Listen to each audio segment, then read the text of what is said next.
Gottverdammte Insel.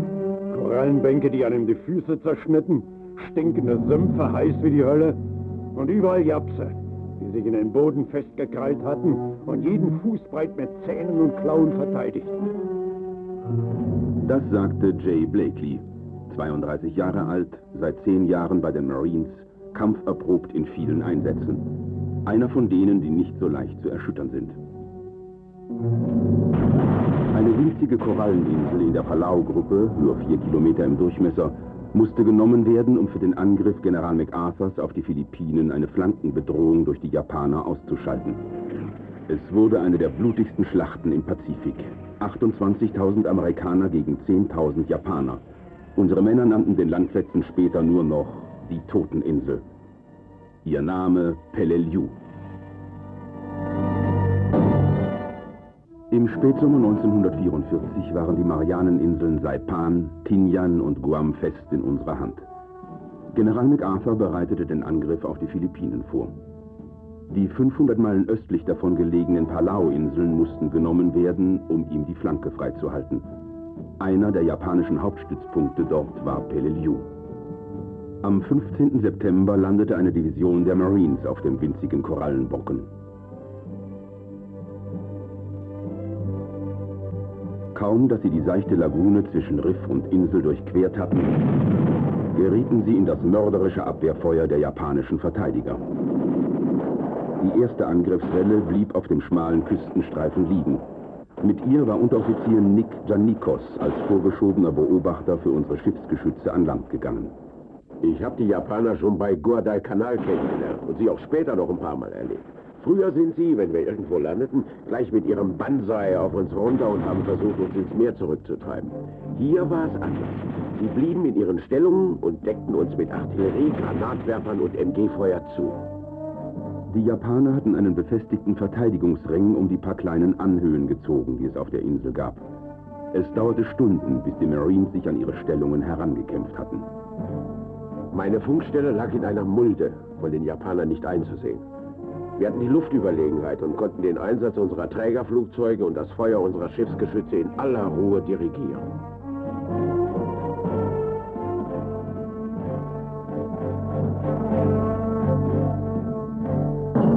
Unser erstes Angriffsziel war der Flugplatz, den die Japaner auf dem flachen Teil der Insel gleich hinter der Lagune angelegt hatten.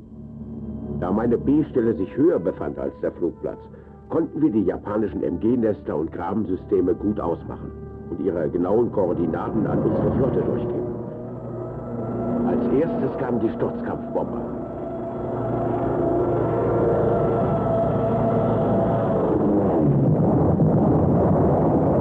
Dann setzten die Schiffsgeschütze ein.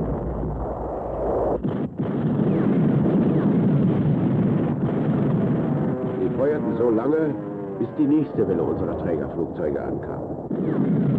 Und dann ging der Tanz wieder von vorne los.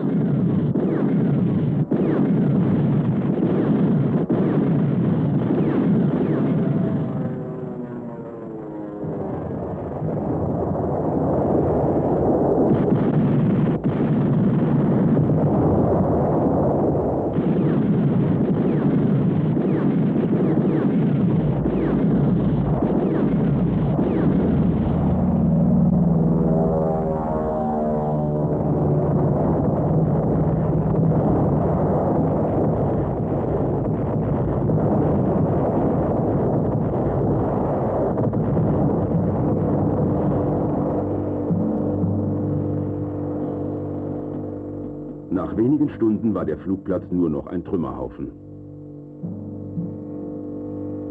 Der Angriff unserer Bodentruppen konnte beginnen. Jay Blakely war bei den ersten Stoßtrupps, die sich dem Flugplatz näherten. Wir hatten den Rand des Flugplatzes fast erreicht, als seitlich von uns 8 japanische Panzer auftauchten und sofort das Feuer eröffneten. Ich weiß nicht, wo sie hergekommen sind. Wahrscheinlich von den Hügeln herunter. Wir lagen im Sumpf und hofften, dass sie nicht weiter an uns heranfahren könnten. Aber einer kam trotzdem immer näher, genau auf mich zu. Und dann blieb er im Sumpf stecken. Die Einstiegsluke ging auf und ich war auf den Behandkanal.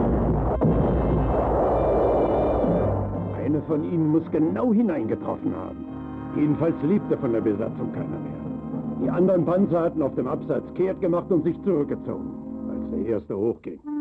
Wir konnten die Schnauzen wieder aus dem Dreck nehmen. Am Nachmittag war der Flugplatz in unserer Hand. Aber das schwerste Stück Arbeit hatten wir noch vor uns. Den Angriff auf die japanischen Hügelstellungen.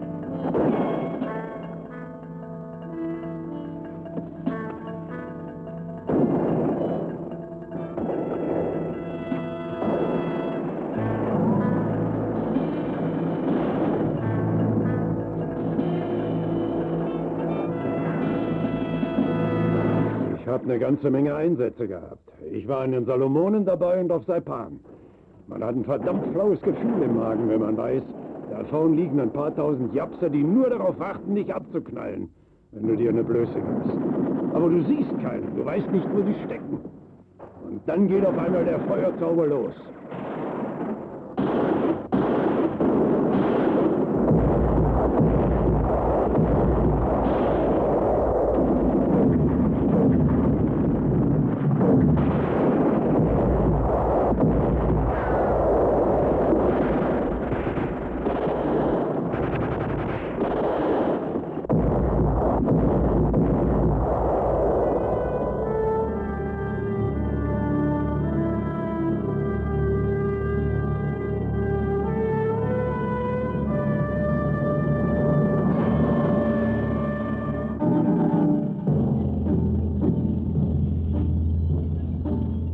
Die Widerstandskraft der Japaner auf Peleliu war erheblich unterschätzt worden.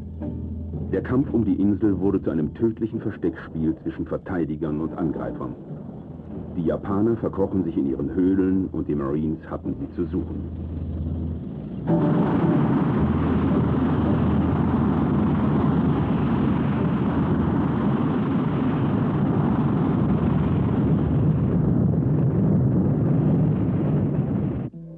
Nachts kamen sie dann aus ihren Verstecken, sickerten in unsere Linien ein, griffen unsere Trosse an, setzten Fahrzeuge und Munitionslager in Brand und verschwanden wieder in der Dunkelheit, bevor wir noch begriffen hatten, was los war.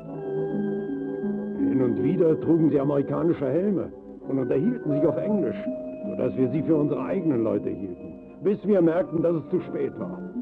Es war eine beschissene Art Krieg, die an den Nerven zerrte. Peleliu wurde zum Albtraum für alle, die geglaubt hatten, die Insel im Handstreich nehmen zu können.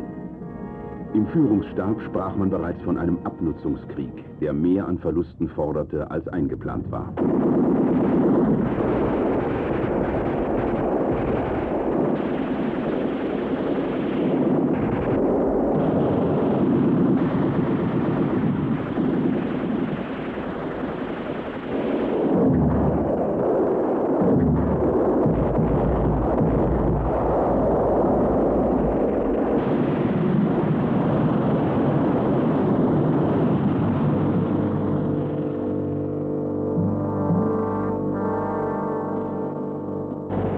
Die Japaner konnten auf Peleliu nichts gewinnen, aber sie waren fest entschlossen, bis zum letzten Mann zu kämpfen und so viele Amerikaner wie möglich mit ins Jenseits zu nehmen. Auch die Sanitätssoldaten blieben da nicht verschont. Morris Estes vom Medical Corps der 1. Marine Division war einer von 40 Sanitätern, die am Morgen des 15. September mit an Land gegangen waren. Ich hatte mir gleich bei der Landung den Karabiner von einem unserer Gefallenen umgehängt. Das war mein Glück. Ich habe ihn ein paar Mal brauchen müssen, wenn wir Verwundete hereinholten. An sich sind wir Sanitäter ja unbewaffnet. Aber hier war das eine andere Sache. Die Japse schossen auf alles, was sich bewegte. Auch auf uns, obwohl wir Rotkreuzarmbinden trugen. Jedenfalls waren von uns 40 am Abend des ersten Tages nur noch 18 da.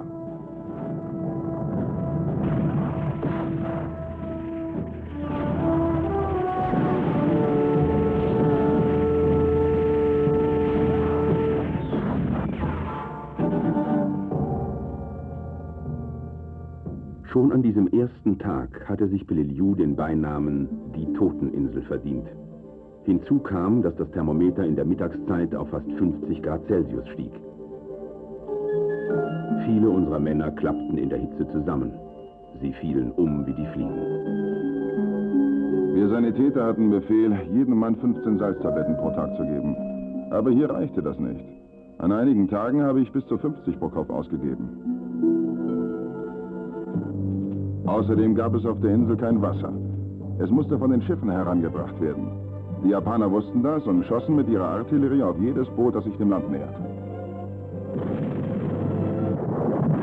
Der Kampf um Peleliu konzentrierte sich mehr und mehr auf das Inselinnere. Die Japaner wurden immer enger zusammengedrängt.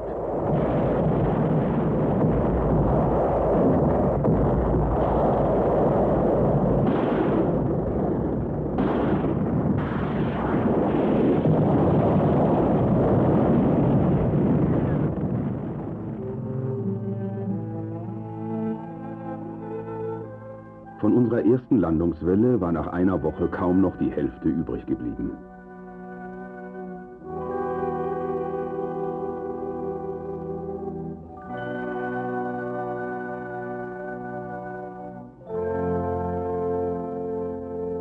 Über See wurden frische Truppen herangeschafft. Peleliu sollte endlich fallen.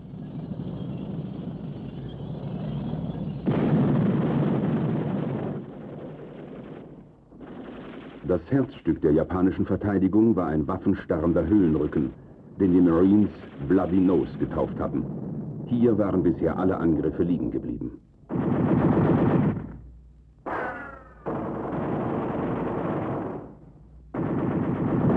Wir versuchten es mit geballten Ladungen, mit selbstgebastelten Sprengsätzen.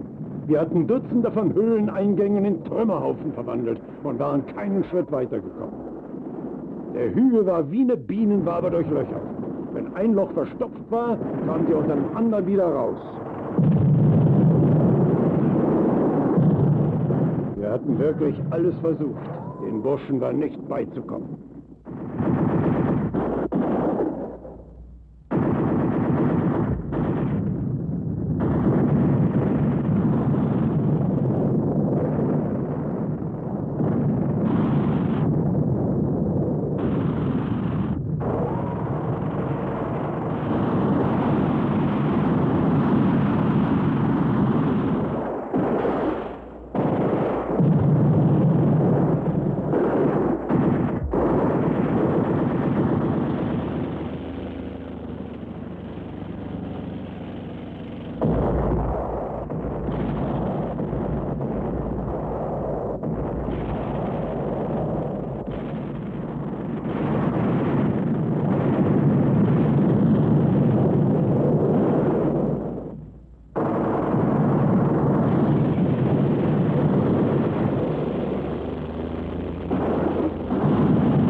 Inzwischen war der Flugplatz wieder so weit hergerichtet worden, dass unsere Jabos starten konnten.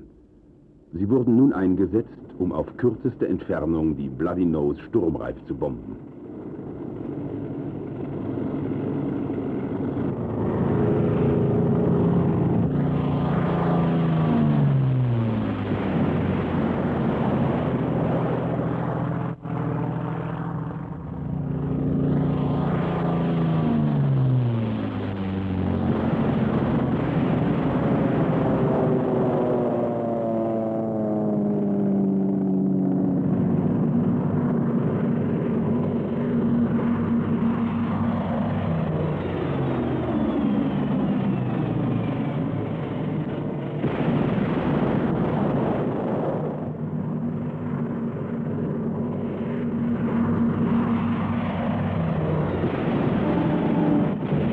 Jetzt endlich war es soweit.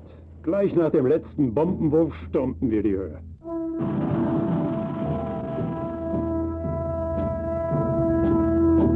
Ein paar Japse, die überlebt hatten, kamen mit erhobenen Händen aus ihren Löchern. Sie gehörten durchwegs zu Elitetruppen, die schon in der Mandschurei gekämpft hatten.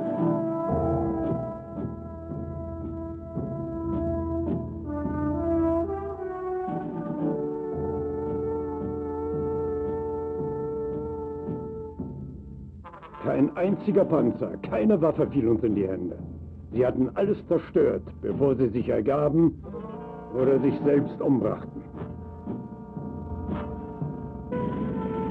Es dauerte fast 2 Monate, ehe die letzten Widerstandsnester auf der Insel ausgeräumt waren. Die Flankenbedrohung für General MacArthurs Angriff auf die Philippinen war beseitigt.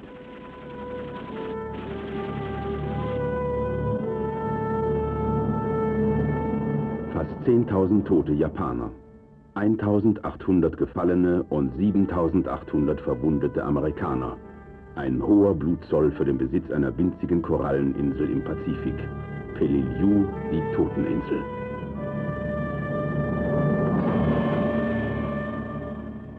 Die Eroberung Pelelius war das blutige Vorspiel zu Iwo Jima, Okinawa und zur endgültigen Niederwerfung des japanischen Kaiserreiches.